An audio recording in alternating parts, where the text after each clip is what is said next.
Ladies and gentlemen of the ladies, how are y'all doing? We are going to have a splendid time. And in the splendidness of what we're going to do, we're going to conclude planning as we had the luxury to be with you all here for a while. We'll stop because of the greatness of us. Is everyone having a splendid day? Yes? I have no hair to pull out. No hair to pull out. Okay. Jack has had a character building day, as Les Brown would say. That is good. That is good. Always good to have those days and make it out. Yeah. Always good. So we're going to go over organized planning. Ladies and gentlemen, it is going to be splendid. In your planning and anything that you're doing, the goal is to do it. No, I want that open. The goal is to do it with a spirit of excellence. Before I start off, is everyone tracking spirit of excellence? Everyone tracking spirit of excellence. Spirit of excellence. Yes? Yes. Okay, hold on. Let me make temperature. Boom. All right. Spirit of excellence. Very important that we all get this. Why? Because the second part and the second half of this book, it just won't resonate with you if you don't do it with a spirit of excellence. We have some things I want you to write down. So let me just regurgitate or throw up on you a lot of notes real quick. Organized planning. Since it's been a couple of weeks since we have met as a mastermind, I've covered with you. You want to ally yourself with one or more person. That sound familiar? Ally yourself with one or more person. Ally yourself with one or more person. Am I repeating that? You know why most people are not successful? Because they try to do it by themselves. Okay, let me see if I can help you. Because the less receptive y'all are, the harder I'm going to walk. Have you ever figured out why people are not successful? It's because they try to do it by themselves. Would you like to give me some examples? I'm glad you asked. I'll give you some examples. Example number one. You hear poor people say all the time, if you want something done right, go ahead and finish that statement for me out. Got to do it yourself. That makes no sense whatsoever. Does the universe by itself? Networking. Networking, exactly. Masterminding, networking, all that stuff. All my exes live in Texas. I don't know why I said that, but it just felt like got a little George Strait going on right now.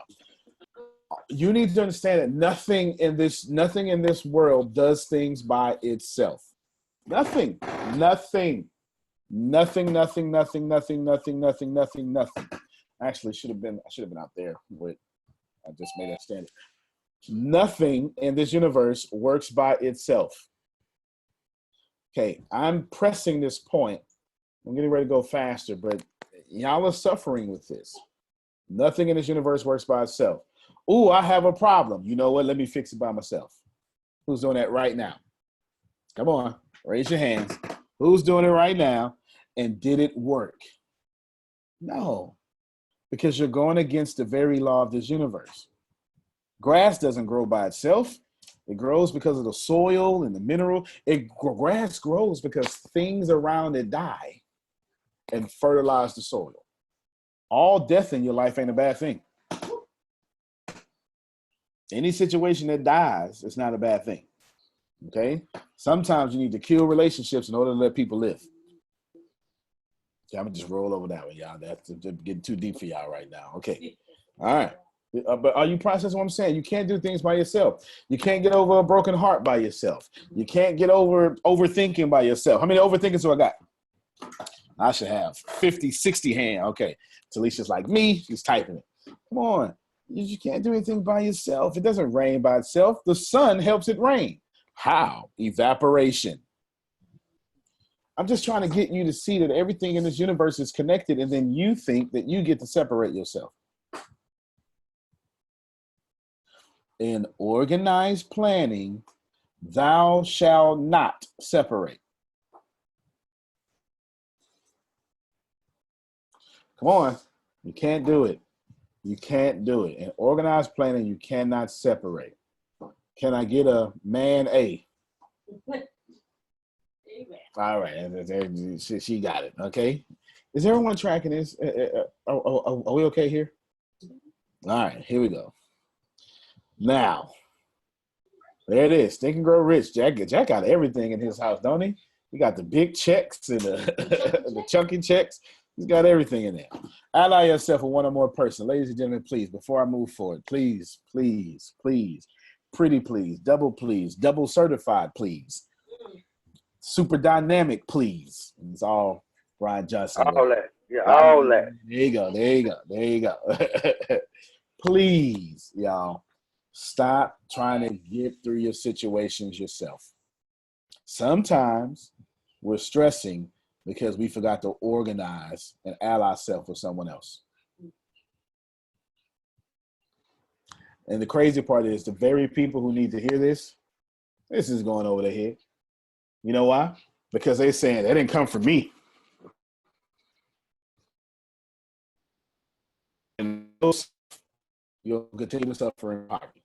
Number two, before forming your mastermind alliance, decide what advantages and benefits that you may offer the individual members of your group in return for their cooperation. Don't worry about it writing it down. As a matter of fact, let me help you out. If you're in the text chat, I'll help you and we'll make this chat available because I don't want you. This is just a kind of review, a recapitulation. Recapitulation. Anyone know what that word means? It's a music term. It could be a music term. Yeah, it is. I'm sure it is. Recapitulation means to retrace. Okay. Y'all want me to make Brian shout? Okay, I'm not gonna do it. I'm not gonna do it. All right. All you gotta do is just mention his Lord and Savior. He just shout all over. And I'm wondering what's taking you so long to do it. Recapitulate. Whoa! I don't want to change the direction of the class. Recapitulation is to retrace. I'm just retracing our steps here. Listen to the key part here.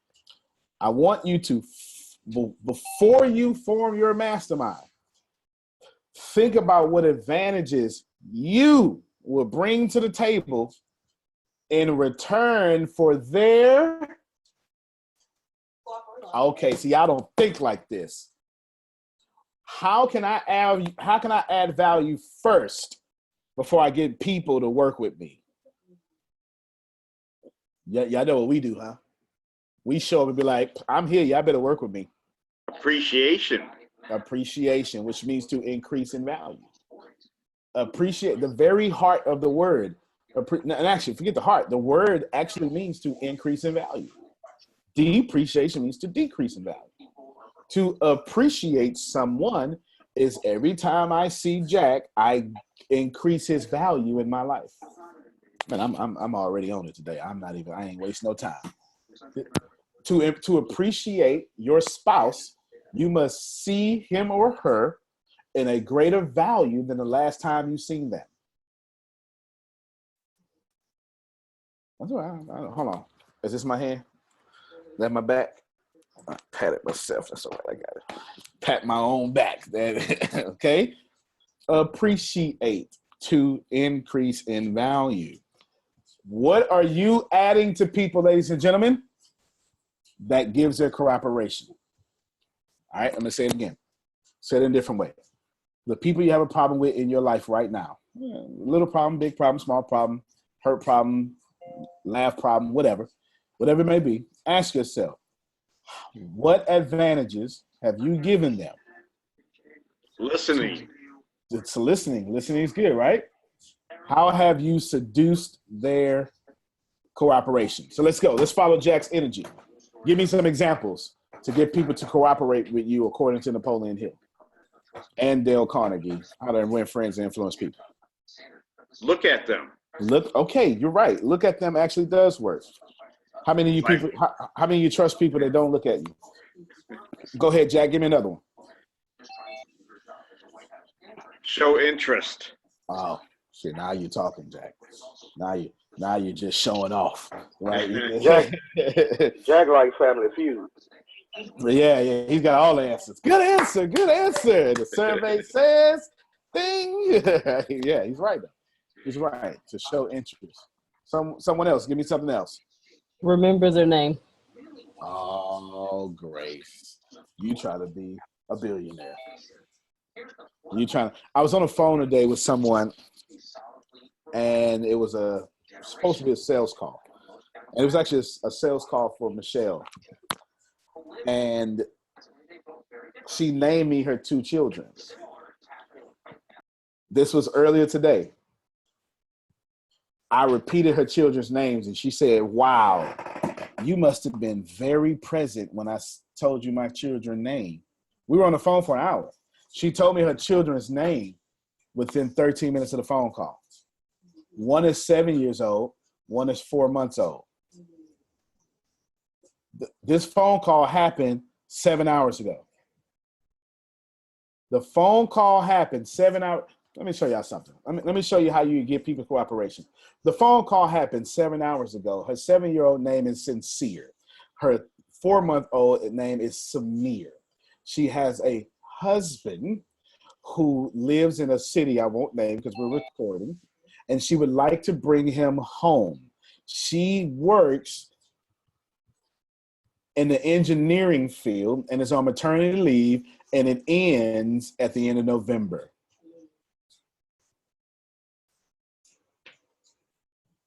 Do y'all see how much information I remember about this lady?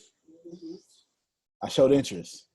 Man, you remember the person you talked to in 1993. But that's true. But it's also what makes me a lot of money. Because when at the end of the call, I told the lady, I said, well, you know what, that's pretty good. I'm pretty sure Sincere and Samir would really enjoy that. You must have been very present when I said that. She just said it in passing. And then she said, so what's the price? I'd like to know what I said. $5,000. She said, wow, okay, I could do that. And I said, then she added something else. I said, I'll tell you what, let's just make it an even 6. She said, got it. I'll be contacting you tomorrow. How did I get the sale? Thank you, Sincere and Samir. Being present. So another way to show appreciation for someone, or we're trying to elicit their their cooperation. You have to know when to compete and know when to cooperate. How many of you know when to compete and know when to cooperate? It's hard, especially in relationships, isn't it? Okay, y'all finna make me walk real hard. I've had this call happen before. Welcome to Synchronicity. Welcome to the world without time. Your awareness is growing. Good job, Talisha. Let's clap for Talisha. Yes. And Deja Vu actually has a relevant place. And I'll explain to you. Your awareness is growing. Good job. Or there's a glitch in the matrix. You can choose one. Either way, do y'all understand how I got her cooperation to the tune of $6,000 because I remember her children's name? Is that fair? She's a wonderful lady too. She really is. And I appreciate her very much. All right, next one. Next note. Arrange to meet with the members at least twice a week. How many of you are meeting with people twice a week that will make you better? I have this exercise that I do. I do it very early in this class. Almost a year early, because this is a 40-week class that this time is going to go like 75 weeks. And I make people write a loathed, LOATHE list, ED, and a loved list. And I make you run around. In fact, I challenge all of you to do this. I make you go around town for the next 7 days. And if you do something you loathed, that's a stronger word than hate, then you have to write it down on that part of the list. Split your paper in half. If you do something you love, you write down that list. Most people, and I've done this with thousands of people, On average, most people have 85% of their list on the loathed side. How many of you today did a lot of things you did not like? Show me. Let me see. All right, there we go. Thank you. Thank you for your transparency. Thank you, Jack. Thank you, Tempest. Thank you, Robin. I appreciate you. Now watch this here. If you spent, thank you, Gladys. If you spent most of your day doing something you did not like, forget the fact that you forfeited dreams. Forget that. Forget the fact that you were not in tune with your supreme destiny, whatever that may be. Forget all that. Let's just stay in tune with one central idea. If you keep spending 85% of your day doing what you do not like, you spend 85% of your week in a week you did not like. If you spend 85% of your week doing what you did not like, you spend 85% of your month doing what you do not like. If you spend 85% of all your months doing what you do not like, you will then spend a whole year in a year that you hated.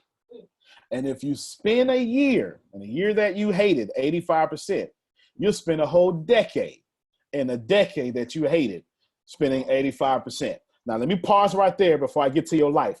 How many of us can honestly, I'm raising my hand first. How many of us can honestly say we have wasted an entire decade? See that? Now, if you waste decades doing 85% of what you do not like, you will end up with a life that you hate and you want to be successful and you cannot doing that.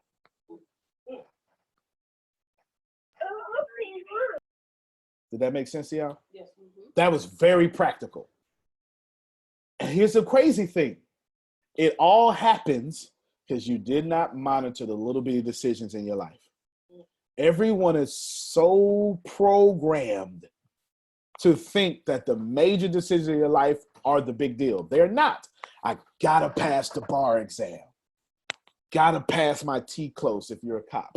I have to pass my LSAT. I believe that's licensed lawyer. Okay, yeah. I've got to pass all. I've got to pass this. I've got to pass the medical. I've got to pass this. I have to pass this final exam. I have to get married before I'm 30. All this stuff. But ladies and gentlemen, these CPA accounting, these things, they don't change your life. You know what changes your life? Not one burger. The thousands of burgers you eat in a year. It wasn't your decision to eat a burger that changed your life. It was all those every single Tempest says tacos. She's so Tempest, ain't she? Was simply those little bitty decisions. Bring it back to the class. It is all because of you. Sorry, I can help myself. It is all because you did not meet with people that will push you further twice a week. Let's see.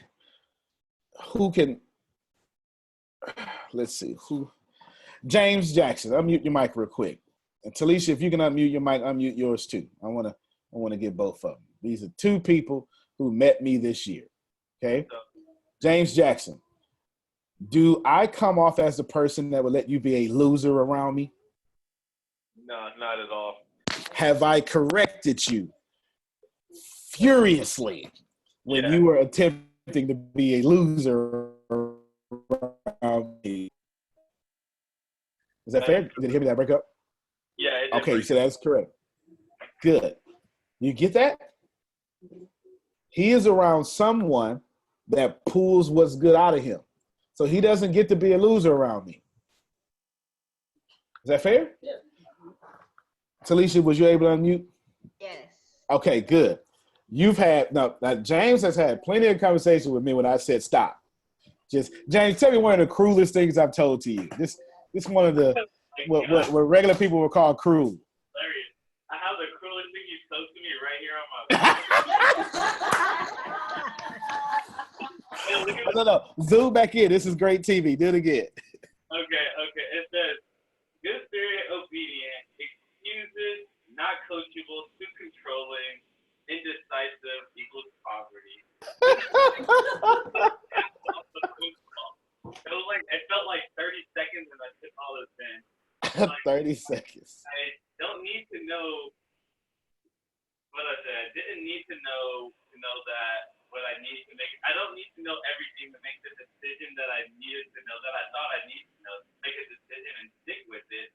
The way you do anything is the way you do everything. That one hurts the most. That one hurts. The truth is Yeah, I let you have it with that one.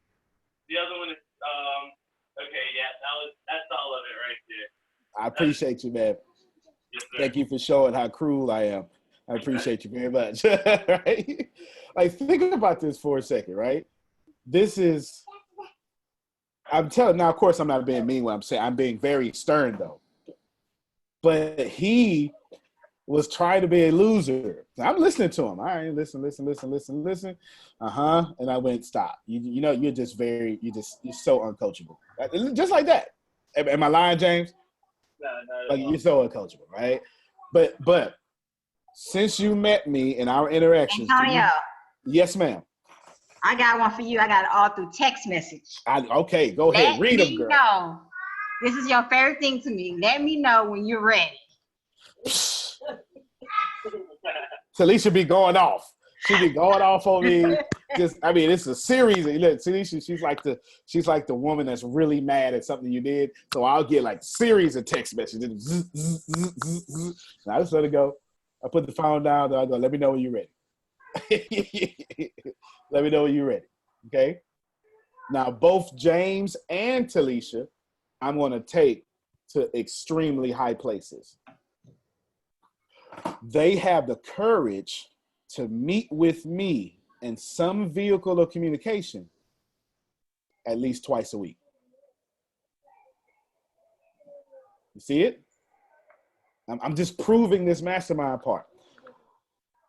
Eventually, they're going to stop doing loser things and then turn right around and be telling somebody else, hey, Talisha going to be like, let me know when you're ready, because you're going to be like, Grace, I used to be like you. Grace tell people all the time, I used to be you. I used to be you. Okay, thank y'all very much for letting me rip your skin off in the middle of Brian talking about he does rub off for you. It is the importance. What's important is, now when you're in a mastermind group, please know Shannon, especially Shannon. Let's leave Shannon for last, because let's just leave Shannon for last. Tempest, everyone, they get on me too. You get it? They'll get on me. Like, I'm not the point of being in the mastermind is not to be untouchable. They correct the leader too. Shannon she comes with the sword. She burns it though, so I don't bleed too much. You know, she cauterizes my wounds at the same time she cutting my head off.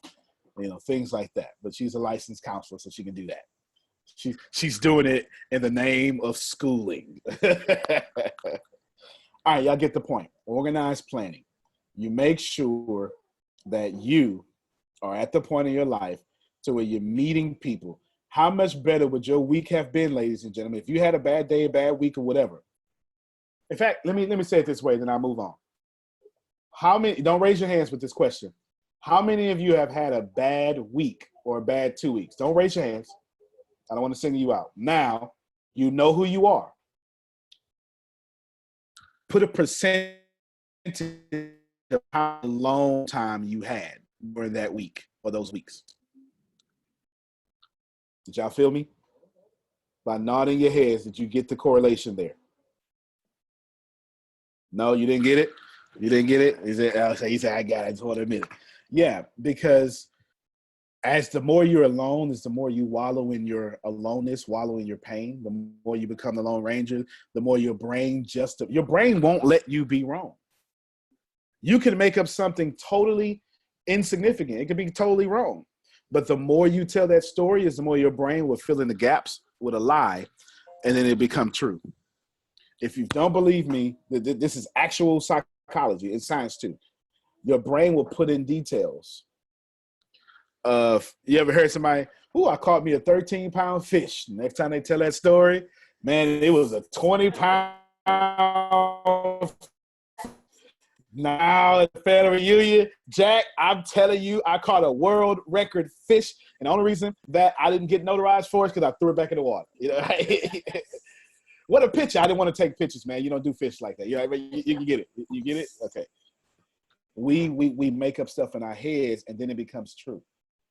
It's the truth because your brain needs it to be that way. Your brain is death for your brain not to work. So your brain will make up a lie so it can work with the narrative you're telling it. It's something, all right. It's just the story you tell yourself and others. It's the way it works. It's the way it works. Great. All right, let's move on. Maintain, y'all ain't gonna like this one. Perfect harmony. Perfect harmony. Gladys, did you have something to say or was you raising your hand up when I was asking people to raise their hands? Y'all know Gladys is a billionaire, right? Yeah, she owns like 3 banks, a whole lot of stuff. Okay. Maintain perfect harmony. There's more. I'll send it to you, but it doesn't matter because if you just stick with maintaining perfect harmony, the rest will come. Maintain perfect harmony between yourself and every member of your mastermind group. How many of you, y'all ready? Tempest just taught a fantastic class about this yesterday. How many of you have tried so hard to maintain harmony with everybody else and forgot the first step and maintain harmony with yourself? That's all of us, right? Who among you, by show of hands, suffer from people pleasing?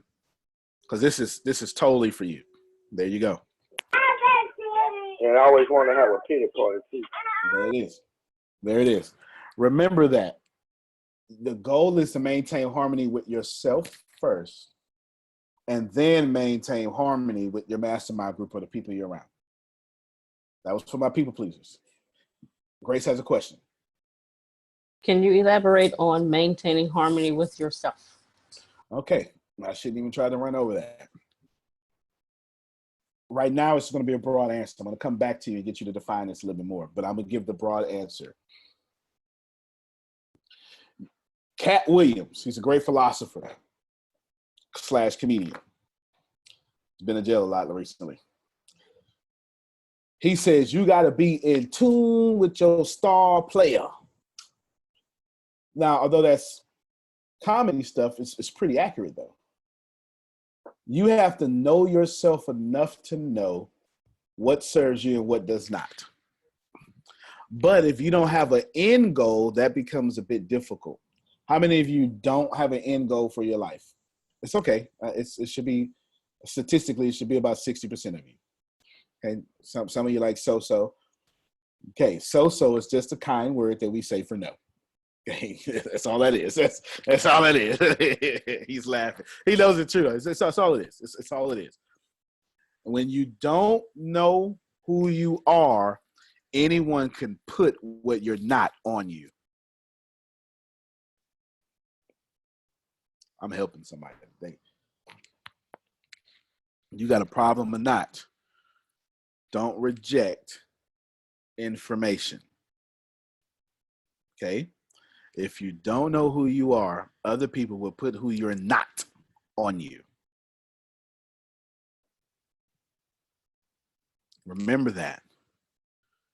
Now, let me concisely answer that question, and then I'm going to answer a question that no one has yet, but they should have. Because the next logical question is, how do I find myself back?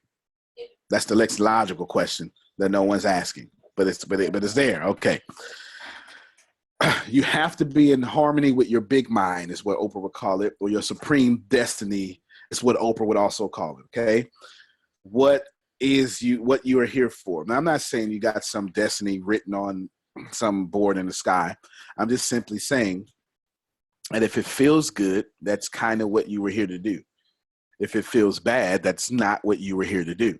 The greatest form of communication, the first form of communication, the original form of communication, the God form of communication is feelings. Feelings are universal. Need no language.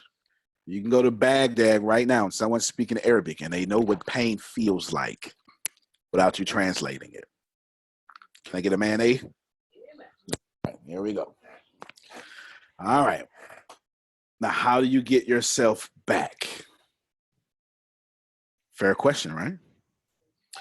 How does one get themselves back when they've lost themselves or found themselves in a lost situation? Go to God. Go to God is a good answer. So let's break that down practically. Let's go to God. I accept that answer. Not too many people just would disagree with that answer. Let's go to God. What is God? God would be the highest thought there is. You can't get past that thought. There is God. Okay?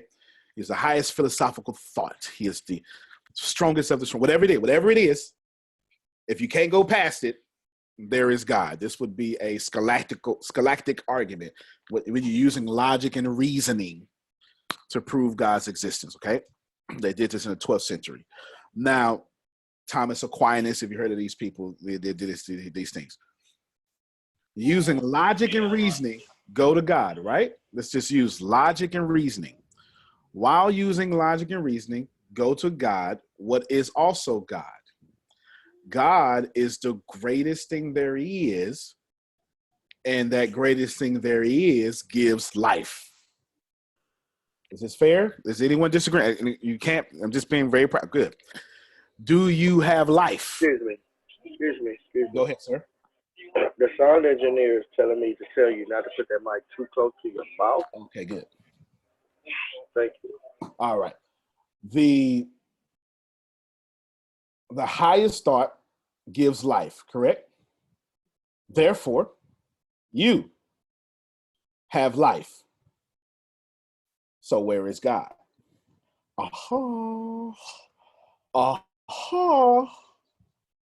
Is not God the giver of life? No. Does thou haveth life? So where is also God? In you. There you go. Jack says, in my heart, right? You're right, but it's in you, right? It's honest. This is honest. Now you can accept this, atheist or not, okay? And if you don't say, you just wouldn't use the word God, but there's something that gave this universe life, and you have life. Therefore, you are made of the same stuff that gave the world life. Not astrologist, astrophysicist would say, and in fact, I'll quote one who says this all the time. What's my guy name?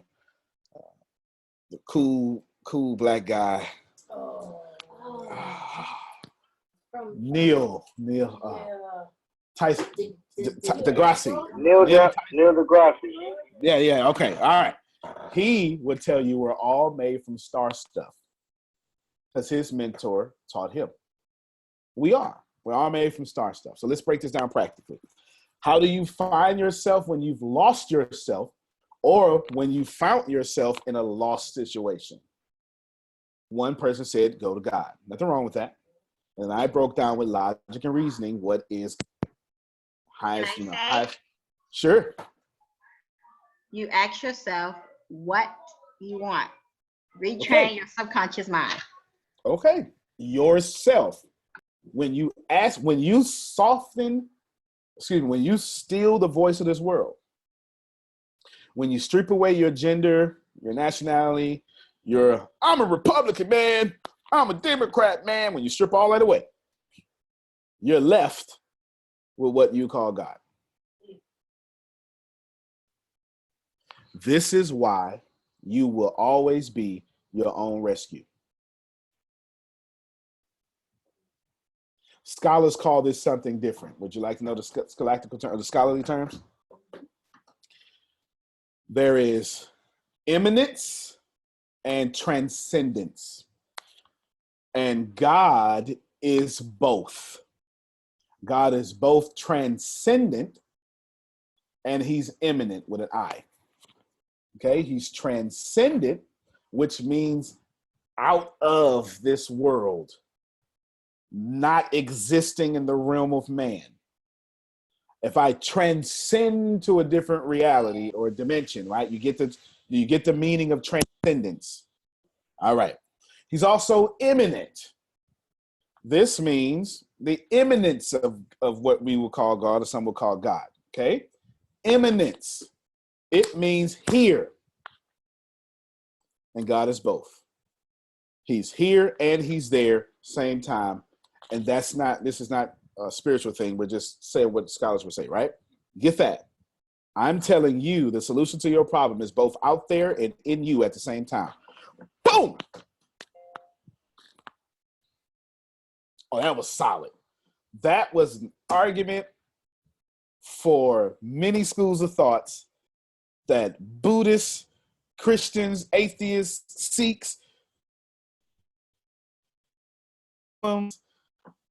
tree lovers, they can all love. Wiccans, you have the power in you, and then there's a power outside of you that you can tap into, whatever you want to call that power. Fair enough? Let's make it, put a bow on it now. Nice little pretty bow. In a bowing fashion, when you are in organized planning, when it's time to be in harmony with yourself, you always have the power. And you don't have to wait for some greater power outside of you for you to take charge of your life. Let me get this hand again and pat myself on the back because that's all right. There we go.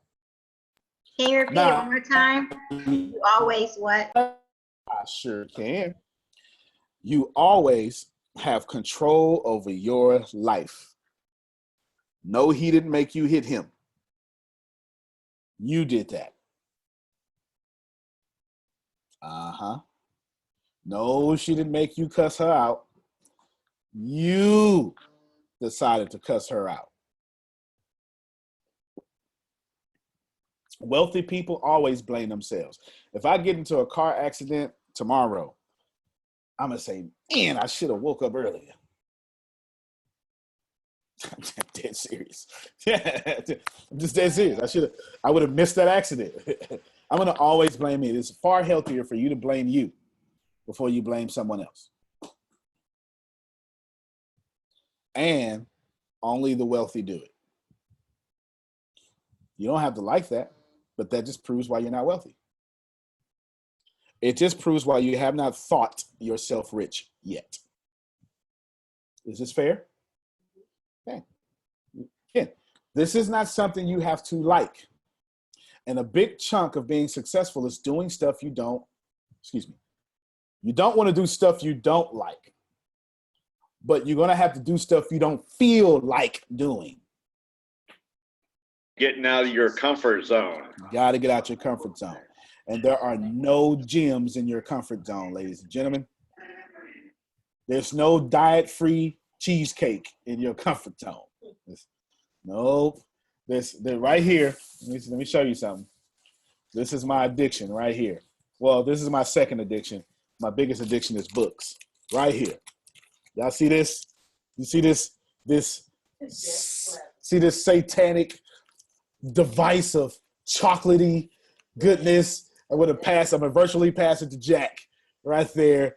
There it is, right? This hell demon in front of me right now. Reese's peanut butter cups, if you can't see. I know. I know. Guess what? I want to drop this weight. Ain't no weight-free. There's no calorie-free Reese's. You get it? There it is. Look. Keto coffee. See, Jack is on it. Yeah, you got the keto coffee, right? He's got it, right? You get it. You can't be in your comfort zone and still do what it is to be wealthy. You can't. All right, do you remember your question? How does one be in harmony with themselves? All right. You be in harmony with yourself in a few ways. I'll give them to you in order. Step number 1, control your perception. Control your perception. Do not confuse perception with what you see. Perception is how you receive what you see. I wish I had somebody. I'm about to put my foot on it now. Perception is not what you see, ladies and gentlemen. Perception is how you receive what you see.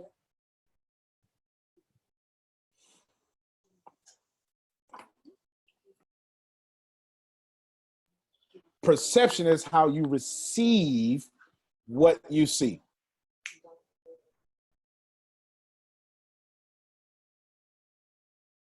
Perception is how you receive what you see. Everybody got it? This is why 2 kids can grow up in the same house and perceive their parents' discipline in 2 different ways. Same discipline, 2 different ways. One's a lawyer, one's a drug addict. One will tell you they had a bad childhood. One will tell you had an exact childhood. I needed to be a lawyer. How many of you are the black sheep of your family?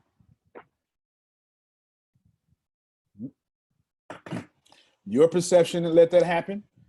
Their perception of you let that happen. And then you made a meaning out of it. Step number 1, control your perception. Perception is how you receive the reality you're seeing.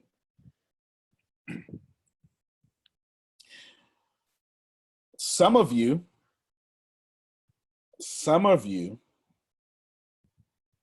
are perceiving everything in your life incorrectly.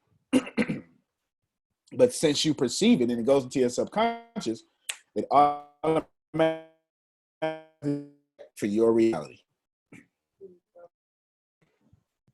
All right, I'm gonna repeat that. Tell me I'm breaking up. Some of you are perceiving into your reality incorrect things because you're making a meaning out of it. But once it hits your subconscious, it's correct for you and your reality. This is why you Antonio, wait. Yes, ma'am. What do you mean by that? You said. Yep, sure, I got you.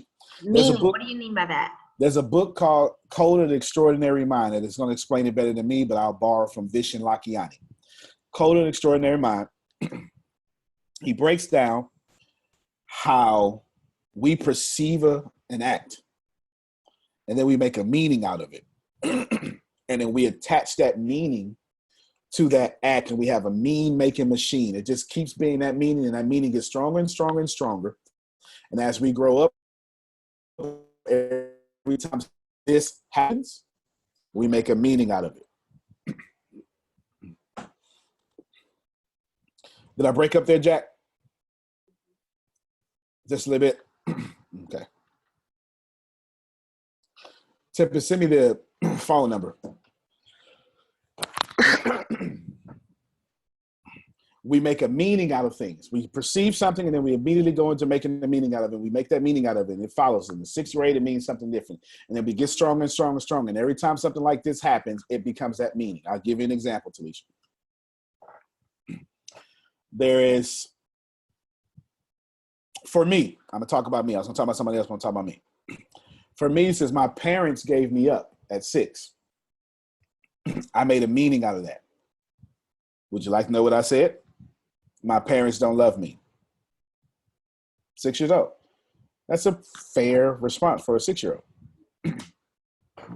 I start making a meaning out of that without even knowing it. I start rationalizing subconsciously that you can't love me because my own parents don't love me.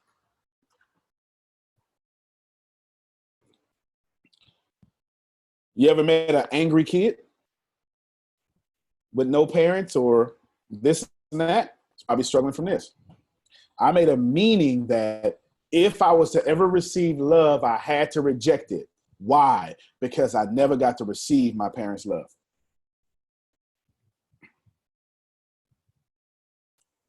Fair? there's someone in this room, I won't, and don't freaking admit it, okay? Just let me say it. Don't like say amen or something. There's someone that had, if you listen to the Overcoming Low Self-Esteem class, plug, there's someone that loved their mom so much, and their mom always said, I'm fat. I don't look good in this. I don't look good in this. I don't look good in that. As a little bitty girl, people outside would say, you look just like your mom. And she made a meaning out of that. Pay attention to what I just said. It is the most brilliant thing that I heard as far as perception of the year in which I heard it.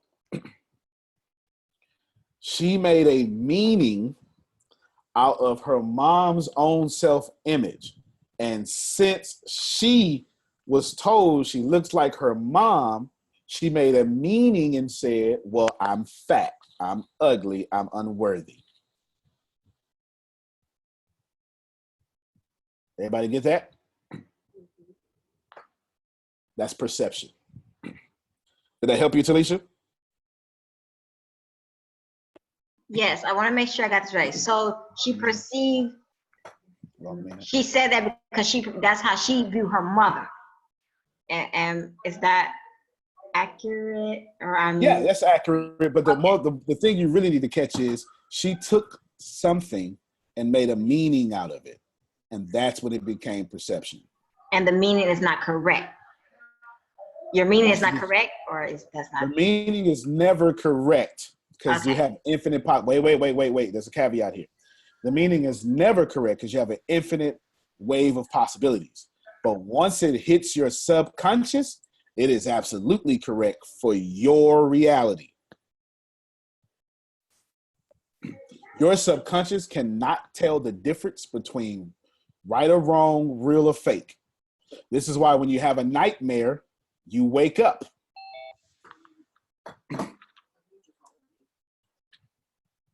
This is why when you have a nightmare, you wake up. Everybody got me? Hold on real quick. Let me switch devices.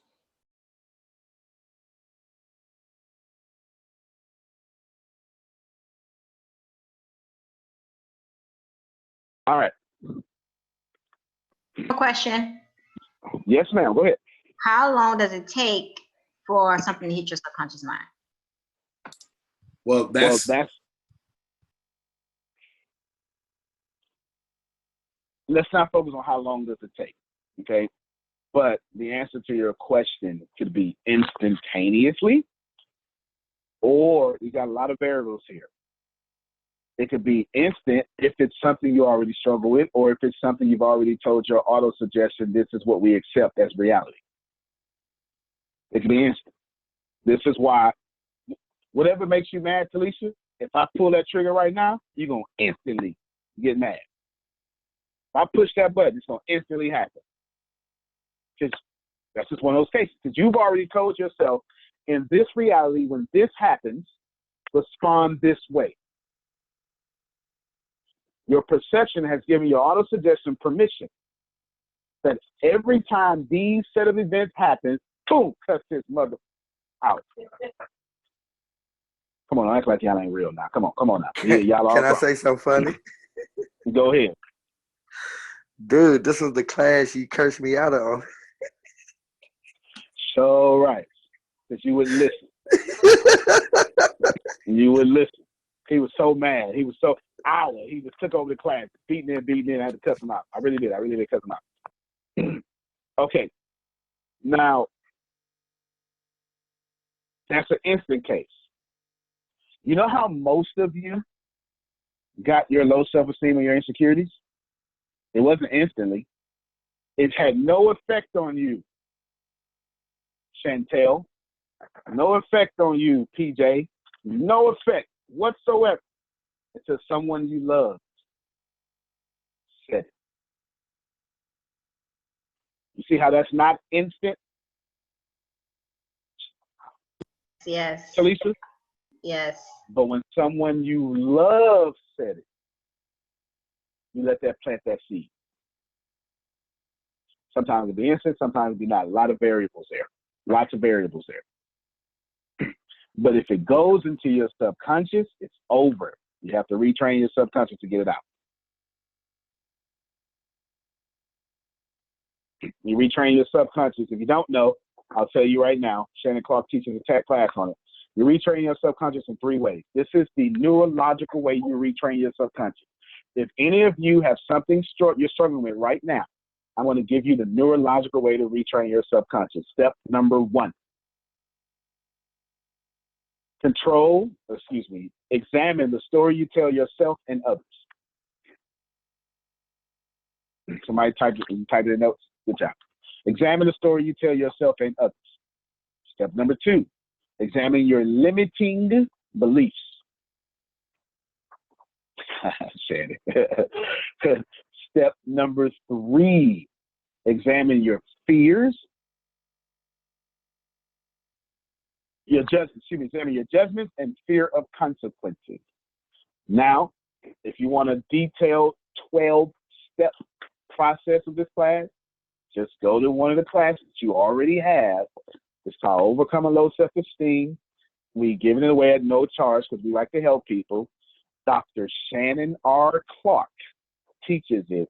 And she is that what I said? Oh, Lord, I'm missing 2 classes. Okay. Dr. Shannon R. Clark teaches retraining your subconscious mind. Okay.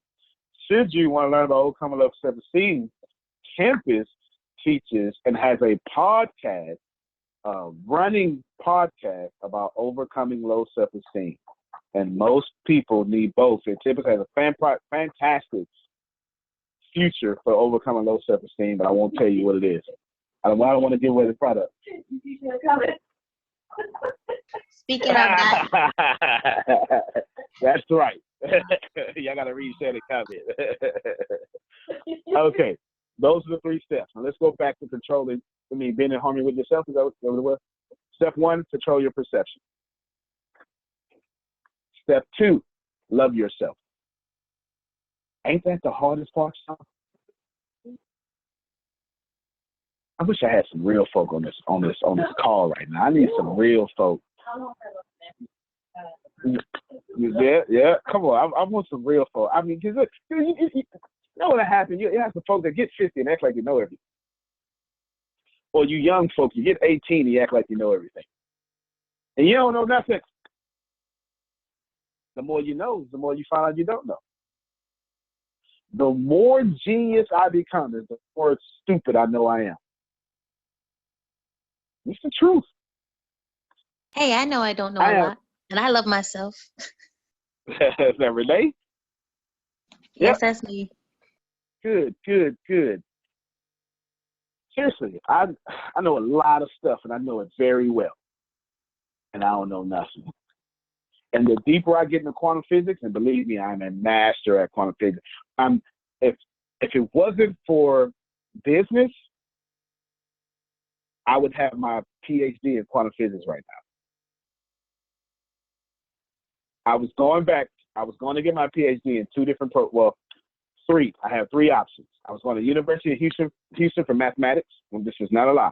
It's on my dream on right now. University of Houston for mathematics. I was going to get my PhD in math. I have no idea why. I just wanted to punish myself. I just wanted to seriously punish myself. PhD in mathematics. I was going to get my PhD in neurological something. It's neurological something. I don't even know what it was. And PhD in quantum physics. If it wasn't for business, me putting my all in business, that's what I do. I love quantum physics. I just love it. And the more I know about quantum physics, the more I go in the rabbit hole, the more I know I don't know jack. If you can still learn something new, you don't know enough.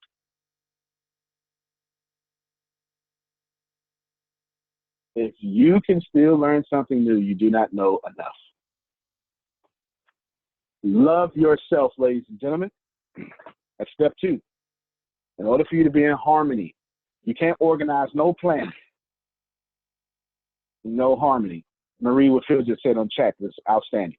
The greater the sea of knowledge, the wider the shore of the unknown. Ain't that the truth? It's true. Well, I would answer, how do you know that you love yourself and you're not working from the ego? I'm gonna answer this question from the DSM. Okay, yeah, are you familiar with DSM? Well, of course PJ is. Yeah.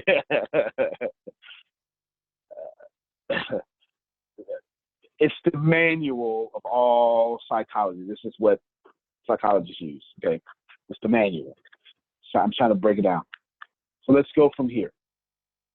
The only way that you can have an ego while loving yourself is a superiority complex, or even you can't. An inferior complex is different. A superiority complex. A superiority complex is when you think you're superior to other people because you secretly know that you're inferior. So you have to push other people down so you can feel tall.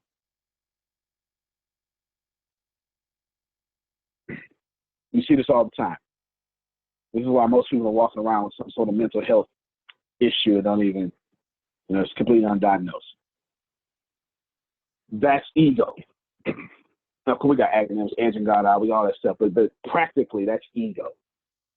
To love yourself, the proper way to love yourself, the only way to love, forget proper, the only way to actually love yourself is to give people permission to love themselves.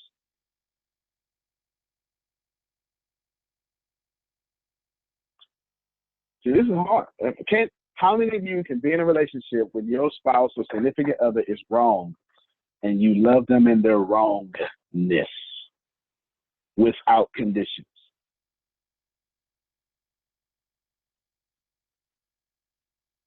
I'm going to walk on. Just so you all know, it is at this point I'm about to walk very hard. Some of you have far too many terms and conditions on your love.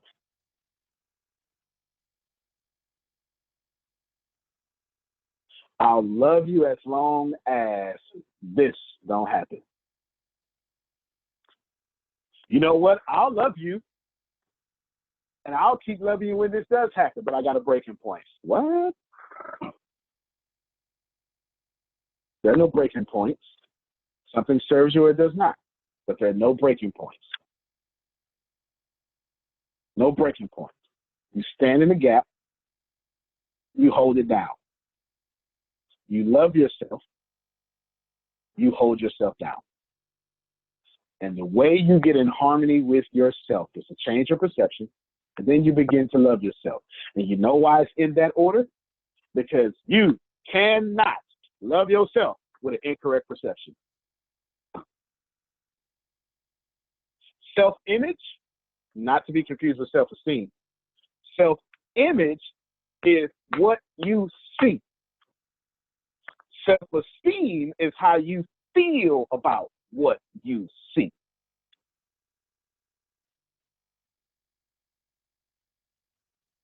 So do you see how these are tying in together? It's that perception thing again. Control your perception, and once you get over that, you sit yourself down, you be without fear, and you love yourself.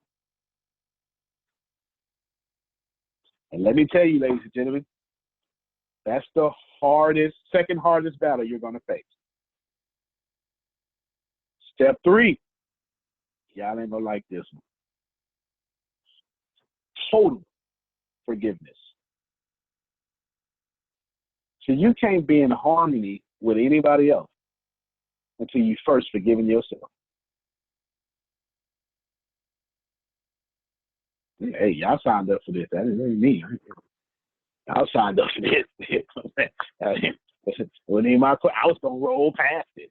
I was going to roll past it and keep on going. You can't love anybody until you love yourself, and you can't love yourself, guess what, until you love yourself. You just can't do it. You just can't do it. I have already forgiven people. One of y'all going to do something wrong to me. One of y'all. Even if it don't happen, I just put it out there in the atmosphere. I got some pretty much emotion. I got some sure emotion about it, and thought plus creation. thoughts plus emotion equals creation.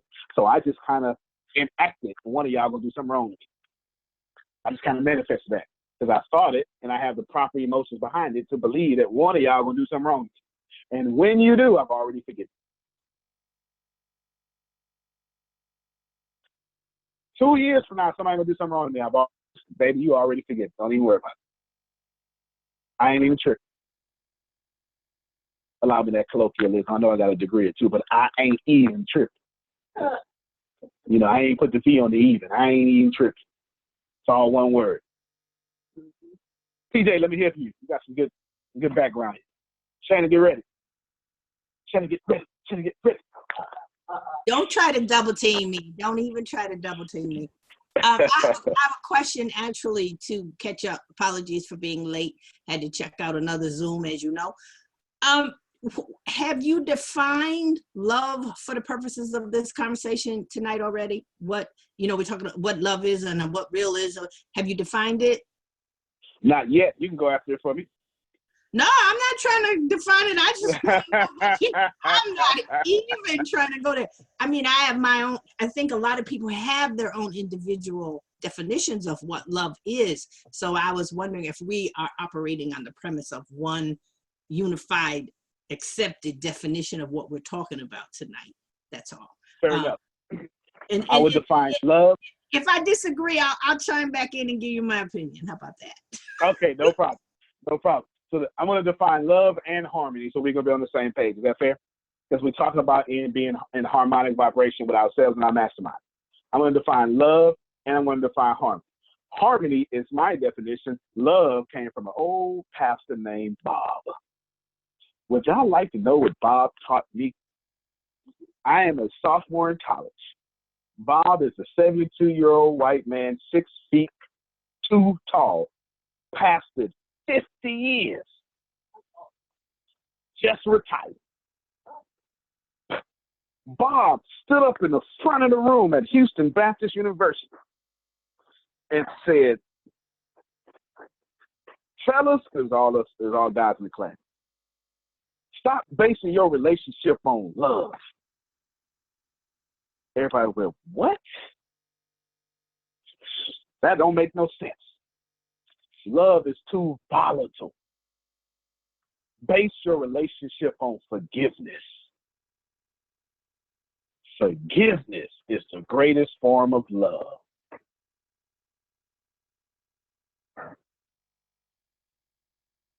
So let's break that down practically. First off, when he said that, he blew the whole top of my mind off. I had to go pick it up from another room. Love is when you can completely allow someone to be who they are and accept what comes from who they are with total forgiveness. It's love. Repeat that again, just so I can do my notes. Sure, no problem. Yes. Love is past that. Love is when you allow someone to be who they are, comma, and accept what comes from being who they are with total forgiveness.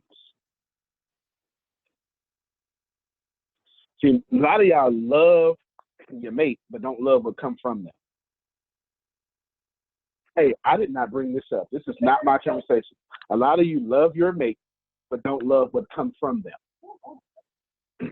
You love your mom, but don't like how she treats you. You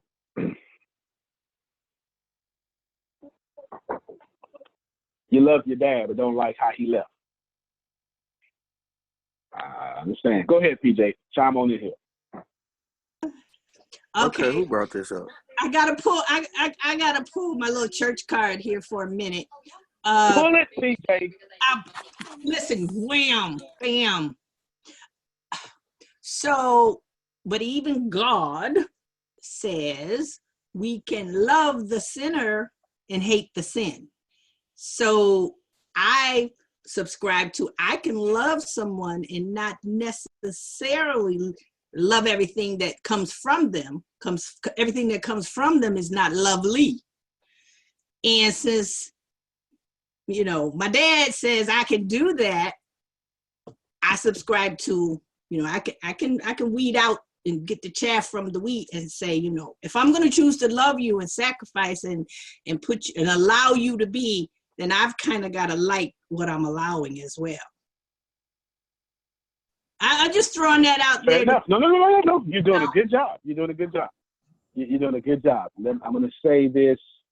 Because if I love myself, let me do that. Because if I love me, I've got to have what serves me and make me happy too. I'm not going to be a doormat for LOVE. So therefore, there's got to be some standard there to maintain my personhood as well. Nothing wrong with that. Okay, so we're gonna. You brought up a lot of school of thoughts here. You were more at the very end. You were more closer to the Constitution of the United States than anything. So I'll bring up the 9th Amendment of the Constitution. Actually, I'll bring up the 8th and the 9th Amendment of the Constitution because they were both closer to what you were talking about. The 8th Amendment of the United States, don't ask me why I know this, I just know it. The 8th Amendment of the United States Constitution says there'd be no cruel and unusual punishment, which means that I cannot chop off your hand for stealing the Snickers bar. Okay? And right at the tail end, she was saying, look, you can't just run over me. You can't give me cruel and unusual punishment, right? And then she at the very end, she was like, because there's got to be some sort of standards. All right, standards. 9th Amendment of the United States Constitution said there's innumerable rights that you have. It's not listed in this Bill of Rights. The Constitution started with 10 Bill of Rights at first, right? So up to 10 amendments that were Bill of Rights, collectively is what they were called. And in this 9th one, it was saying, PJ's right. PJ is saying, you know what? There are some stuff that I haven't even told you about me yet that you have to respect. Because I got a bunch of great stuff about me that you're not going to step on.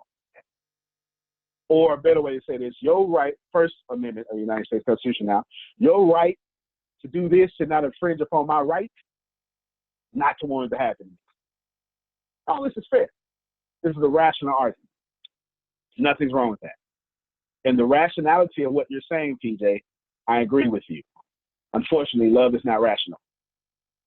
If it was rational, love would not be love. The moment we try to rationalize love, we abuse it. So I'm going to bring up the Bible. Unfortunately, that was one of those, we have a lot of things.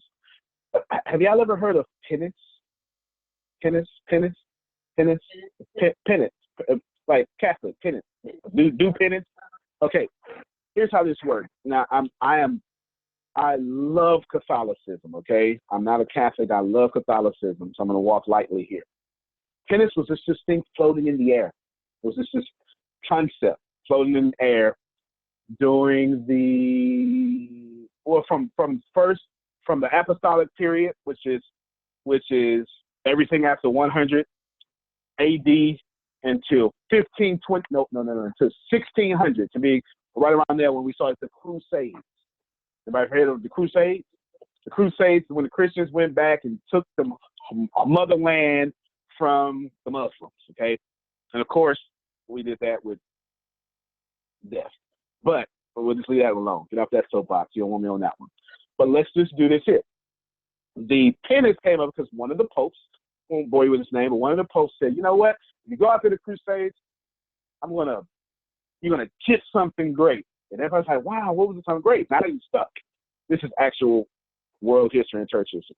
And then what happened was the marriage of penance with the marriage of what the Pope said, which was infallible. The Pope was infallible.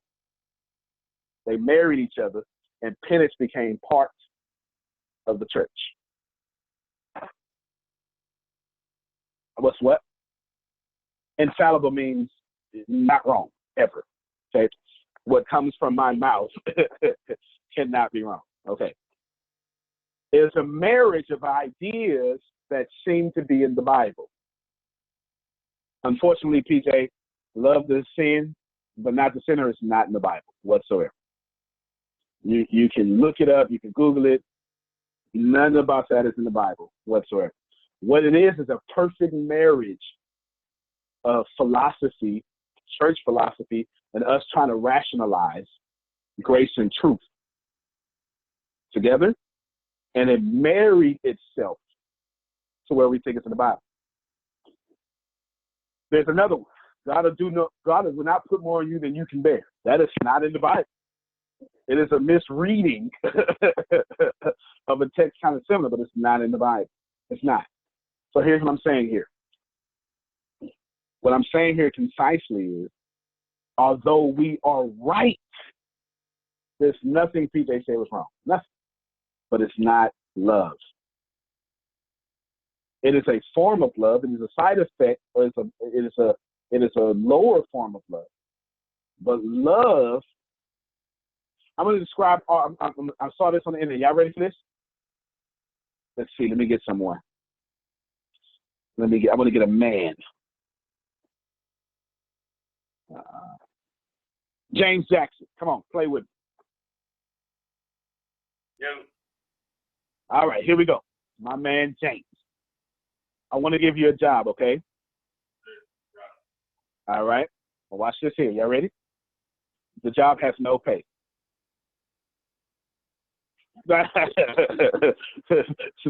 Somebody already said pass. Job has no pay. 24 hours a day. 7 days a week. No lunch breaks. No lunch breaks whatsoever.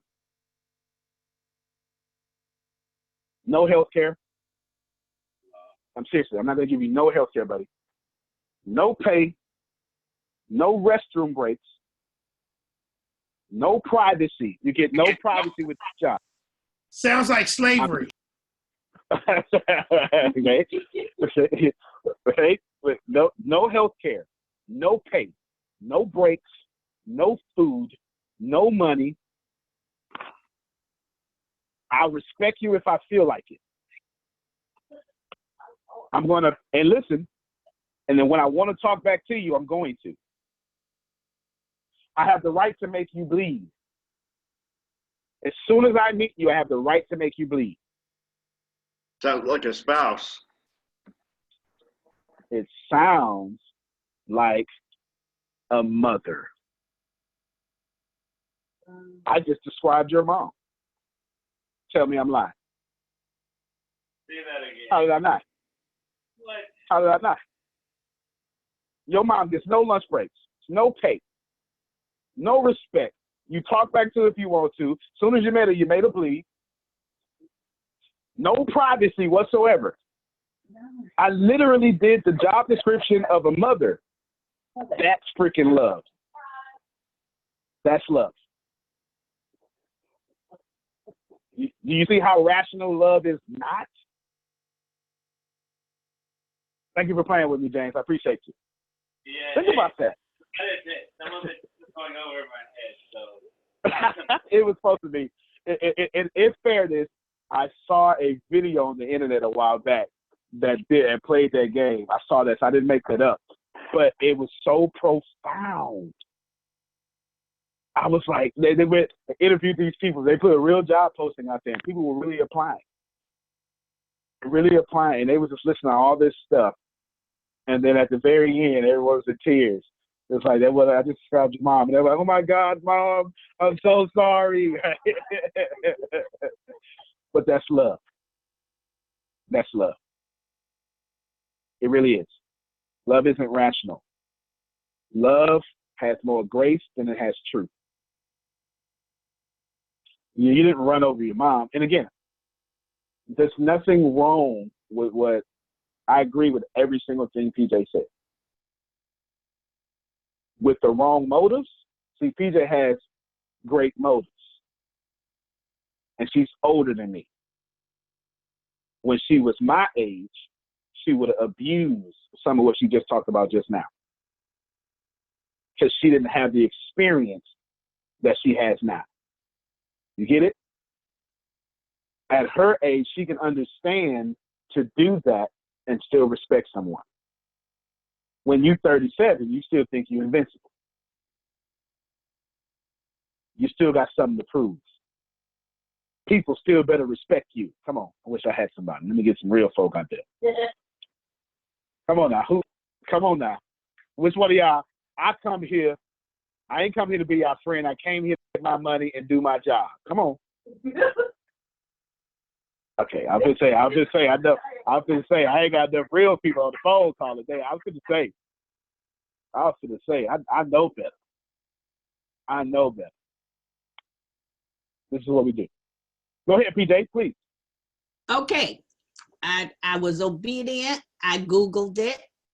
And the actual phrase, text, scripture is not there in the Bible, but there's a context that it came from a biblical basis, which is why Christians use it so much. May I read to you what I found? Oh, please, by all means. Okay.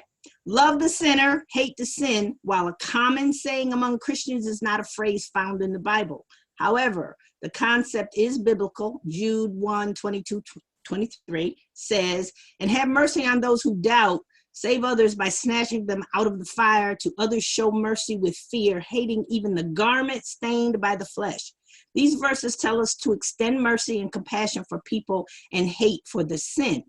God can perfectly hate sin and sinners in all holiness, while also perfectly loving sinners and desiring they repent and receive forgiveness, penitence, whatever, like you said. Psalms 5:11, Malachi 1:3, Revelations 2:6, 2 Peter 3:9. I'm gonna wrap it up in a minute. As human beings, we cannot love perfectly nor hate perfectly, in quotes, without malice. So we need the reminder to love the sinner, yet hate the sinful action. We are called to love others and also to keep oneself unstained from the world. James 1:27. Quotes, love the sinner, hate the sin is one way to do this. And then blah, blah, blah. It goes on more about Christians being called to follow God's character of love, etc. No, that's good stuff. That's good stuff. What was that Jude come from? Was it Jude 1 and 2? Jude, let's see, that was Jude 1:22-23. 1:22-23. And Most excellent tape. Yeah. Now, that is fabulous. Okay. And of course, you had a bunch of stuff there. Perfect tape and all that stuff. Again, it's not that PJ was wrong. I brought up motives. Perfect tape brings up motives. I want to bring something out. Read me, start at 21 for me real quick. June 21.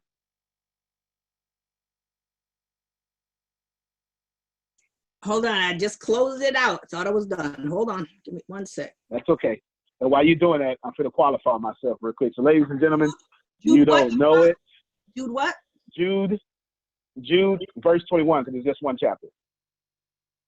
Jude 21.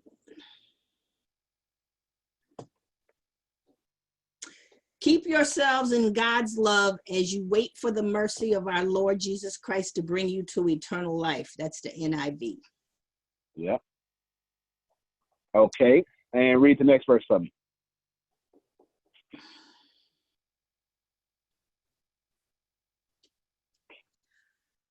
Okay.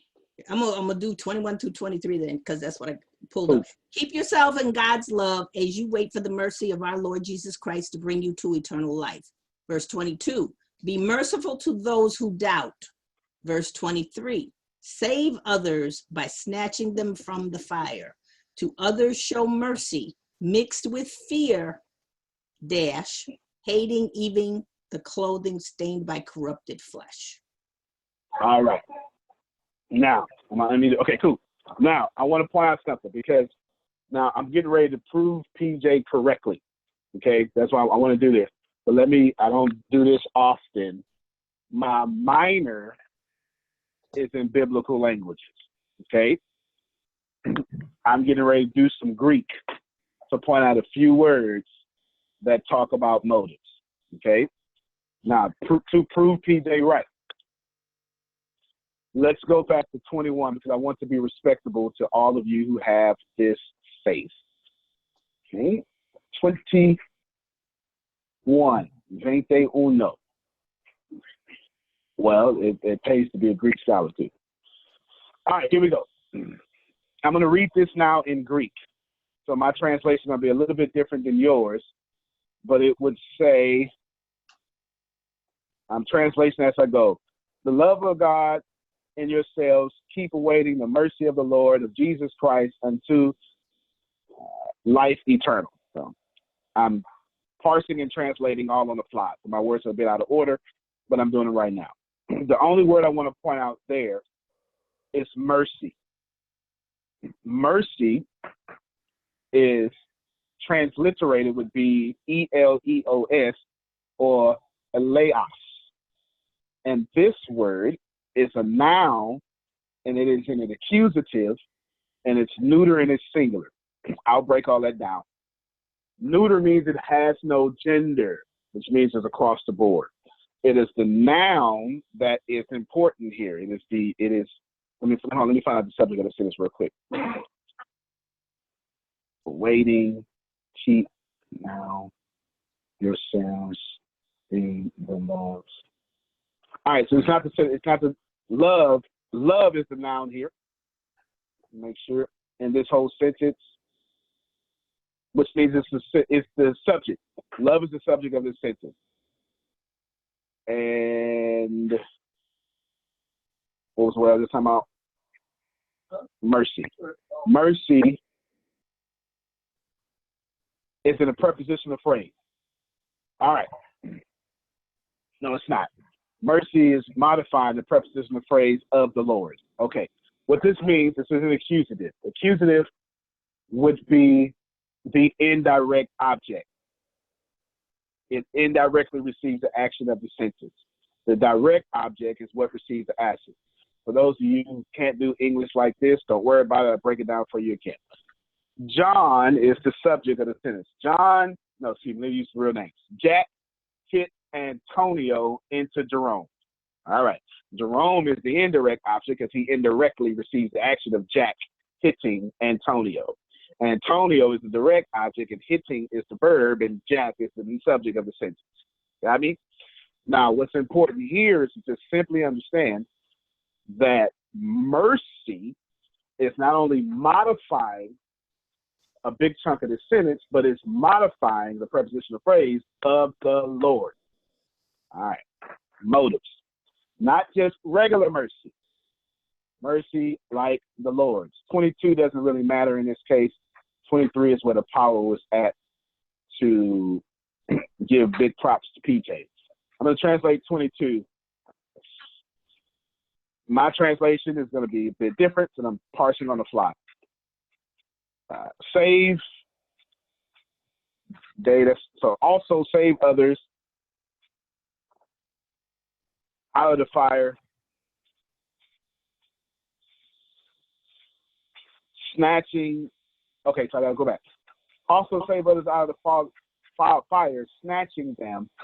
Show mercy with fear, hating even the flesh, which would be sin. That's why I see why he has sin. It's our carnal nature. Having been stained by the clothing. So here we have again mercy, and this time it's a verb, and it's imperative, imperative, active, or it's active. Active. Okay, it is an active tense, second person. Basically, it is present and it's a command. That makes sense. And in this text, Jude commands mercy presently for those you snatch out the fire. Okay, Bible lesson over, or history lesson over. Do you see the motives in the text? This is why you got to go back to original language, okay? The motives in the text is, while you're doing it, mercy. But what kind of mercy? One version you read earlier said perfect love, or perfect. Hebrew has hesed. Hesed is probably the strongest word for mercy, which means, what is it? Real live.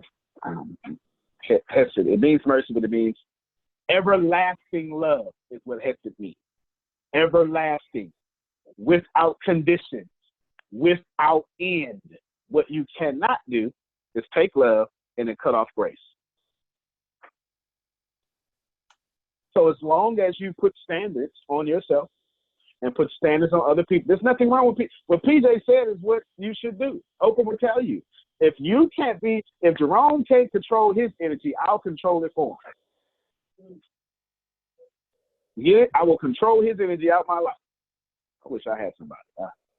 You understand what I'm saying? Like, Jerome, since you want to account for your energy, I account for your energy over there. Thank you very much. Boom. You're out of here. You understand what I'm saying? But I can't cut off grace for Jerome when I do it and after I put him out of my life. Got me? Just because I don't like the thing don't mean I condemn you to hell. Go ahead, Reverend. You should be talking. I'm doing your job right now. Go ahead. You're doing a great job at it because you have the degrees in it. One of the question, this is a question, and started because I didn't want to use the word so. One of the strongest forms of love is grace and forgiveness. That's right. Question mark. Nobody, TJ ain't disagreeing with you. I ain't disagreeing with you. Let me tell you something. I wouldn't be here if it wasn't for forgiveness and grace. Let me tell you, my grandmother prayed for me before I need to pray for myself. I know I know Jerome been saved his whole life. As for me, I was a heathen. Okay. I was one of the people on the way to go see PJ. Paying some money. You know I was not trying to take this all over the head. Go get him, Tempest. All I wanted to know was what was the definition we were working with. That's all I wanted to know. That's it. For love, forgiveness. All right? Now, harmony. I have a different definition of harmony. Harmony is, for me, I'm going to use a different word that I've said years ago. Harmony is, I'm going to use names. For Antonio to be in sync with Jerome, but to be in sync with myself while being in sync with Jerome. While moving towards the right thing of that which is the rightest of all things. I'll break it down. Harmony is for me to be in sync with myself while being in sync with Jerome. Can you see first it goes vertically to me, and then it goes laterally to Jerome. I got to get the vertical right first, and I can extend that verticalness horizontally to Jerome. And then while doing that, that's not enough. Because then we got to be going towards what is right of the rightest thing of all right things. I'll break it down. Don't worry about it. I'm actually, this is kind of a Platonic argument right now. Plato says that there are perfect things in the heavens, and they have a perfect form. The reason why when PJ draw a circle and I draw a circle, and they're not really 360 degrees because we don't, have a protractor making us draw circles, but you recognize it's a circle. Or the reason why all of us are sitting in chairs right now, but all of our chairs are not the same. They actually look different. But in the difference of the chairs, right? What we have here is different chairs, but we all recognize as chairs. You get it? Everybody got me? We all know it's chairs because Plato says there's a form of chair in the heavens. It's perfect. And as long as it has some semblance of that form, you recognize it's a chair. All right, so I'm about to borrow from this argument. This means that I got to be in harmony with me and then extend that to Jerome. I'm going to pause right here for a second because some of y'all are walking around so righteous that you have forgiven people, but you have not included them in your forgiveness.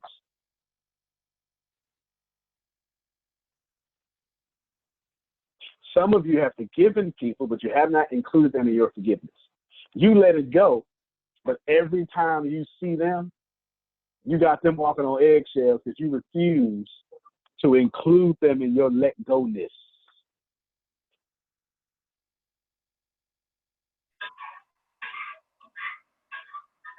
Pat yourself on the back for that one, sir. Okay, so how do you include them in your let go-ness? Can I answer that? Yes, please. You inform them that you have forgiven them, and that's how you include them in your let go-ness. Thank you. There you go. In some cases, no, go ahead. Go ahead. No, I was just gonna say forgiveness is two-sided. In some cases, you need to inform people you have forgiven them, and then you include them in your action. In other cases, you do not. Actually, I heard the question asked yesterday or the day before. I just didn't answer it, but it was asked on this network: do you have to notify people when you've forgiven them or when you released it? All right, I heard it asked. I think it was yesterday. Yeah, it was yesterday. I just didn't say nothing because it was beautiful what was happening. Sometimes you don't. Should you inform your rapist that you've forgiven them? Let it go. Get it? That's an environment that probably will not serve you, and a conversation that probably will not serve you. But if I'm married to James, okay, me and James, we're in same-sex marriage now. Sorry, James. I end up married to James, and I done forgave James walking around the house, but still got him on eggshells. I'm wrong. Because it's my job to be at peace with James. I must include James in the forgiveness. Now, this is for you Bible folks. Because how can two walk together lest they agree? I'm just saying. Now, come on, let's go to church. Is there anybody? No, I'm not doing it. I'm not doing it. Okay? But it's honestly, if me and James are in, yes, sir. Uh-oh. I have to jump in here. I got to jump in here. Because there are people out there whom I can say that I forgive them, and I can conduct myself in a manner that demonstrates forgiveness. That's right. And not have forgiven them, because it's still inside of me. And when I'm doing what I'm doing, it rises to the top, or it rises up in that situation. Right. And then I've got to put the act on again, but there isn't true forgiveness. And I also believe that when we do that, we diminish our ability to grow and prosper. So it's not a good thing. Okay. No, it's not. No, it's not. And I'm so glad you said that. I feel that PJ jump in, because I was getting ready to say that you can pretend, but the universe knows. I was going to say that. And some of y'all harvests are messed up because you got all us food.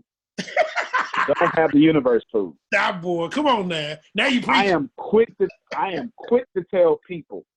Every time you try to do it, I'm quick to tell people. I do it all the time. Check my harvest, check yours.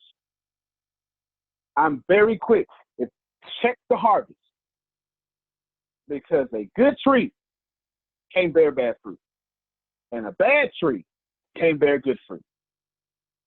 You have me fooled, but your harvest tells on you. Now, just to point this out, I'm not talking about good times and bad times. That's different.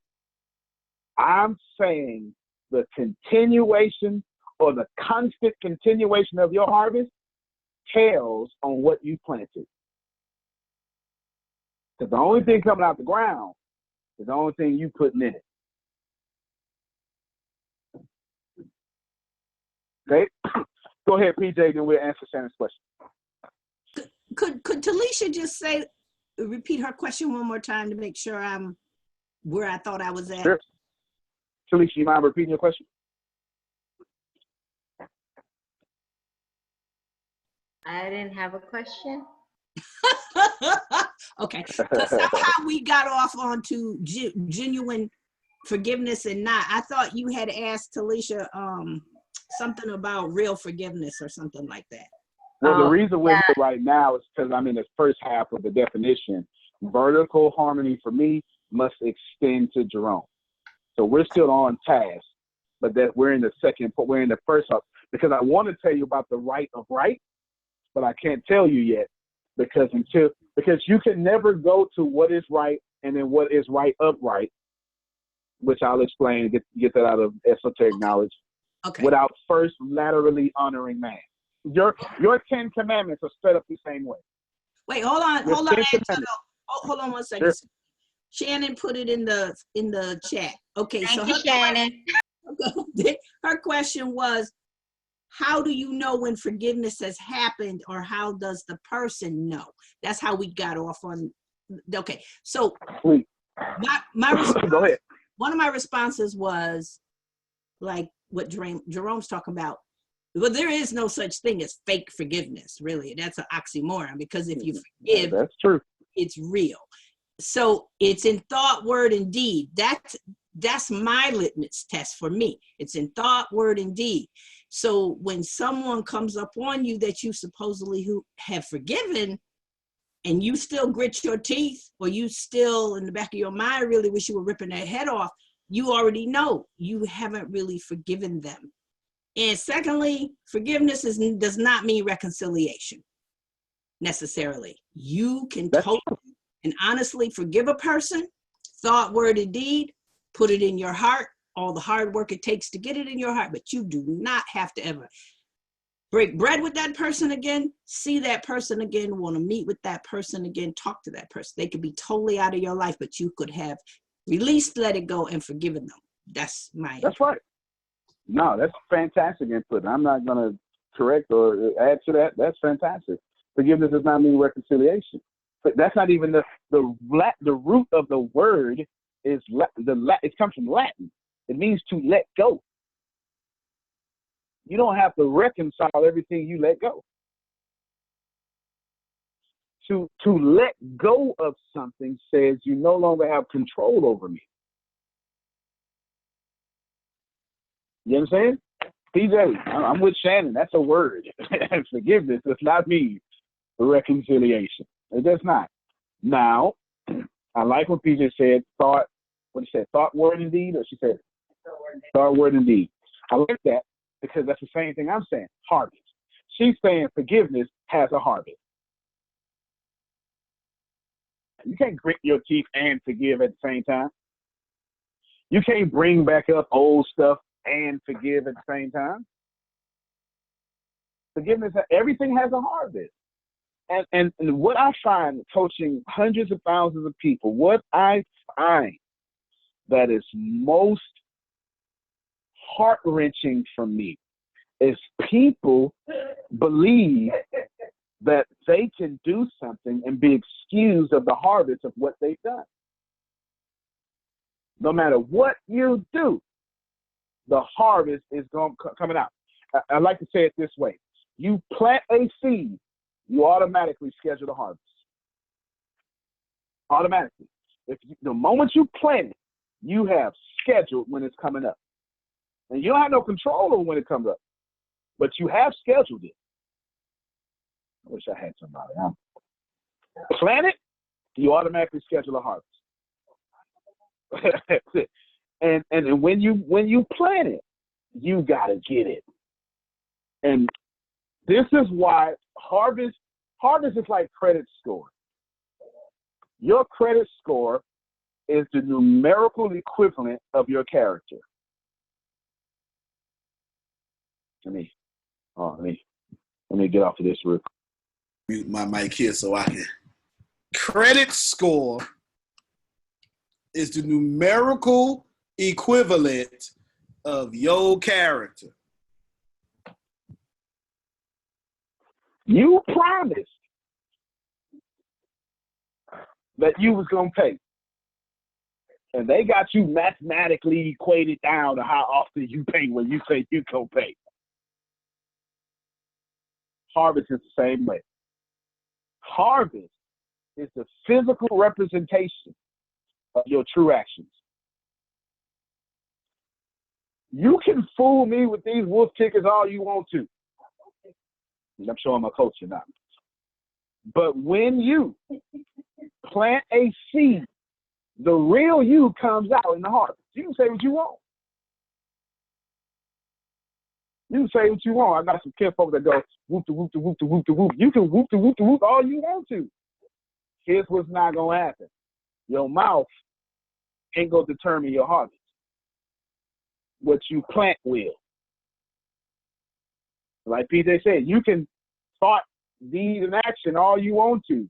But if you walk away from me gritting your teeth and I can't see it, I can assure you your harvest gonna tell on you. And the reason why you have guess what's the only way to have an average harvest? Did y'all know that there's no such thing as an average seed? All seeds are perfect. All seeds are genius seeds that are perfect. Whether it's a perfect bad seed as you perceive it or a perfect good seed as you perceive it. No seed is average. No seed averagely comes out the ground. You do understand that gravity right now, without the ground on you, is pushing on your body at 12 pounds per square inch. Right now, without the ground. With the ground on you, it's something like 30 pounds. And that little bit old seed is so strong, it pushes through 30 pounds per square inch. Ain't nothing average about a seed. All seeds are mighty warriors, good or bad. But here's how that works, ladies and gentlemen. The only way to get an average harvest is you keep mixing good seeds with bad seeds, and they mix. That's it. You got an average life, just use a wishy-washy seed planter. You just, some days you're good, some days you're bad. And they all grow together. That's why your garden is average. Because your discipline is average. What it is. So when me and Jerome, who was I married to? Was it James? Okay, all right.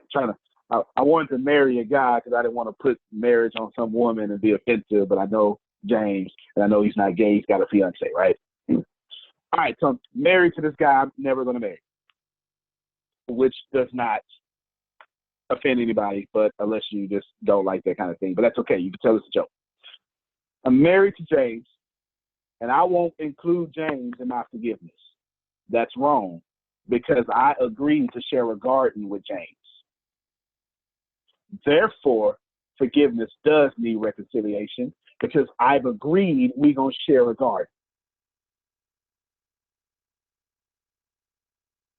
Old preacher would have said, are you praying with me? The tree stump preacher. They get on the tree stump, just go after it. I got to be in harmony, back to Jerome, me and Jerome. Now, but I always got to be going to what is right for my life. Did you remember that? I said, vertical to me, lateral to Jerome, while doing what is right in comparison to what is right upright. All right. That's the reason why I brought up Plato. I'm bringing this up now. This means that while I'm in harmony with Jerome, I need to also be in harmony with where the hell I'm going.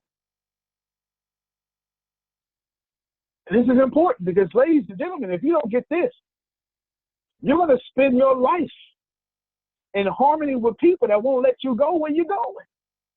I'm trying to help somebody today, boy. I am trying to, let me put my weight on it. Let me put my weight on it. I almost want to stand up. You just think about this. How many of you are with people that won't let you be your highest expression of yourself? Come on, we've married to people in competition with us. We hanging out with kinfolk. We ain't got no good experience with kinfolk at all. But they family.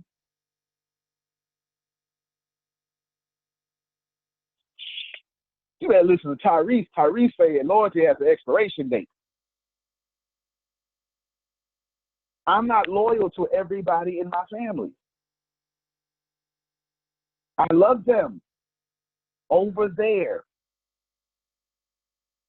Because everyone I attach myself to don't want to go where I'm going. They don't want to sit in a mastermind group for 2 hours. What the? They want to smoke things I don't want to smoke. They want to take their economy and give it to the club owner instead of owning their own economy and buying the club. I ain't got time for that. I have no time for people that's not trying to have their own economy. If you're not trying to have your own economy, we ain't got nothing in common. We don't. I'm not saying that you're wrong. I'm saying you're right for someone over there. To be in harmony with someone that's not in harmony with what's right for you is a bunch of BS. And you're wrong.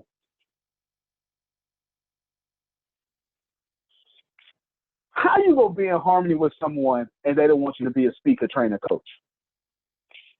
What y'all got in common? Here you is to start it. PJ, what is it, PJ? It's like TNT or something. What is it? Transformative? It's TNT or something. What is it, PJ? Go ahead. Go and shout out your company. TNT is dynamite, first of all. Dynamite. Listen, when I put that name together, I was grasping and rookie in here, and I made it too long, but that's what I had at the time, Dynamite TNT. But it's transformational thinking with Pamela J. There it is. Now, how I'm going to be friends with PJ and I won't show up at her conference? Now, here we are. She TNT and Dynamite and doing a good job. And I show up talking about, damn, you going to charge me? Come on now. I got a rule. Friends, don't let friends get discounts. Think I'm lying. If I'm your friend, it's full price. I'm not going to disrespect you by asking you for a portion of your work as your friend. How to be your friend and act like a non-customer? Antonio. How you a rap artist and don't nobody come to your concert? Go ahead, sir. Go ahead, PJ. I get caught up in the semantics. And okay, so I'm hearing you use the word harmony a lot. Harmony in all the different examples you're giving. How can it be harmony in the first place? I mean, how can harmony even have anything to do with something that's not on the same accord? You can't have harmony if you're not on, you know. Yeah, because we have a skewed view of harmony. We get it's two parts of it. That's why I broke it down. We get along just fine, don't we? Yeah, it's all good. I have so much fun with you. We laugh, we joke. Hey, man, come to my event. Nah, I can't do that. See, we confuse this lateral harmony with where I'm trying to go. If you're not in harmony with my dreams, my thoughts, and my goals, you ain't in harmony with me. No matter how good we get along. They have a word for people like you. Associate. We're not friends. This is really good associates. I drink a beer with you. If you die, if I got time, I'll go to your funeral. Come on, y'all know I'm too real. Come on now. That's true. Yeah, come on. Everybody you drink a beer with, you ain't going to their funeral if they die. If you got time, you will. That's not a friend. Dude, stop. It's not. Lighten up on the people. I'm not. I got 8 minutes left. I'm going strong. 8 minutes left, right? You get it? I mean, you just because me and Jack are friends, if Jack, how many of y'all got friends won't even like your staff? Come on now. Come on, that's not harmony. But as soon as they see you, girl, I see you doing your thing. No. You don't see me doing my thing. You see me doing what you want to explode on me. It's not harmony. It's not harmony, okay? Now, so I got to be friends with Jack, friends with Jerome, friends with Daryl. Appreciate you being on, Daryl. Friends with Grace while on my way to what I want to get to. And if we're going to be in harmony, we both need to be trying to go to the same place. We can't go two different places. They could be two kind of different places, but it can't be, I want to be a lawyer, you want to be a drug dealer. It can't be all that different. Because your future would jeopardize mine.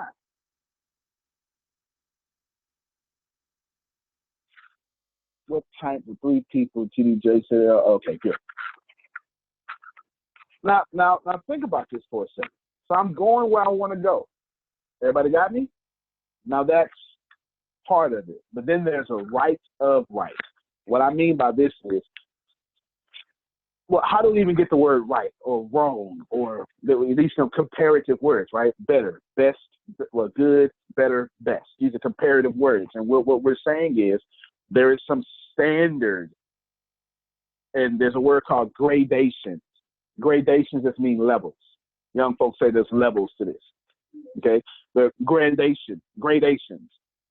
And basically what happens is every time you say something is good, you're comparing it to what you think your thought of good actually is. So if you're a believer of Christianity, good is in harmony with God, this perfect peace, or whatever it is, words that you would say, okay? And you're comparing what is good with Jerome to what is good to this great of great. That's how you even know it's good. If everything in the world was the same, you wouldn't have a word good. If everybody was 5'7" and you're 5'7", you would never know you're 5'7", short or tall, because you can't be 5'7", short or tall, because you're even with everything else. Okay, you don't believe that? You can't play a piano with all the same keys. The keys need to be diametrically opposite. Well, actually, it's not even diametrically. It's octavely. There's 8 different notes per octave. And they all need to be different. So you got to always be going to what is right up right. That means, very practically, so we don't get caught up in semantics, Jerome needs to know his end goal. What serves him the greatest. For me, the right of right for me is to be known as one of the greatest leaders alive that helped millions of people and gave 80% of his money back to the world. That's me. If you can't jive with that, we can be friends for that season. But we can't be friends on the way to my goal. Ladies and gentlemen, as I close, everybody can't travel with you.